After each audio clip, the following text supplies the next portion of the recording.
বাবা, বাবা, আরে বাবা তোমাকে বলছি। হ্যাঁ, সারাদিন তুমি একটা কাজ করো, মোবাইলের মধ্যেই ঢুকে যাও। এদিক ওদিক কি হচ্ছে কোনো তো খেয়াল নেই তোমার। তুমি রিটায়ার হয়েছো, আমি কিন্তু নই। আমার অনেক কাজ আছে।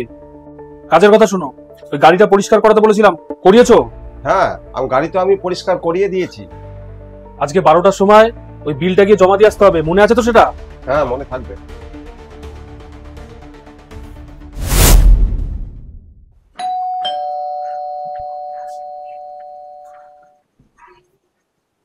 এসে গেছিস বাবু? কি এসে গেছি? এতক্ষণ লাগে তোমার দরজা খুলতে?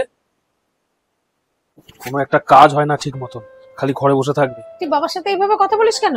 আমি দেখছি তুই সবসময় বাবার সাথে এইভাবে কথা বলিস। তার কিভাবে কথা বলবো? একটা কাজও ওনার দ্বারা হয় না। উনি জানে যে চাকরিতে কতটা খাটাখাটি করতে লাগে। তুই কি বলছিস? তুমি দাঁড়াও, কাজ তো তোমার ছেলেই করে, আমি তো কাজ করিনি। তোমার ছেলে কি চায় বলো তো?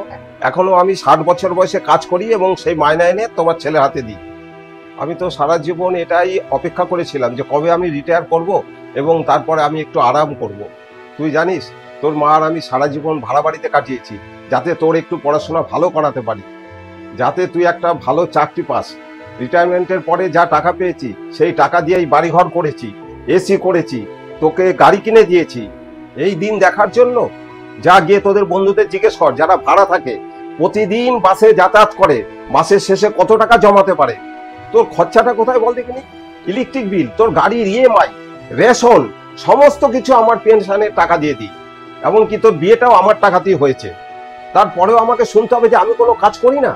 এর পরেও যদি আমাকে কথা শুনতে হয় তাহলে দে, গাড়ির ইএমআই এর টাকা দে, ইলেকট্রিকের বিল দে, ঘরে দে, থাকিস ঘরে ভাড়া দে। পারবি দিতে তুই? সারা জীবন তোর মা আর আমি কষ্টে কাটিয়েছি যাতে তুই ভালো থাকিস, যাতে তুই একটু ভালোভাবে থাকতে পারিস। 40 বছর ঘাড় ভাঙা খাটুনির পরে আমি আজকে একটু আরাম করছি, সেটাও তুই দেখতে পাচ্ছিস না? দুবেলা যে আমি খাবার খাই, তাও আমি নিজের পয়সায়, সেটাও তো সহ্য হচ্ছে না। তুই কি চাস এখনো আমি গাধার মতো খাটতে থাকি? শোন বাবু, এখন তুই বুঝতে পারবি না। তোর যখন 60 বছর হবে, তোর ছেলে যখন এইভাবে বলবে, তখন তুই বুঝতে পারবি কেমন লাগে। কিন্তু আমি ভগবানের কাছে প্রার্থনা করব তোকে যেন এরকম দিন দেখতে না হয়। বাবা, তুমি আমাকে ক্ষমা করে দাও। আমি সত্যি অনেক বড় ভুল করে ফেলেছি। ক্ষমা করে দাও বাবা। ঠিক আছে, কোনো ব্যাপার না। ভালো থাক বাবু।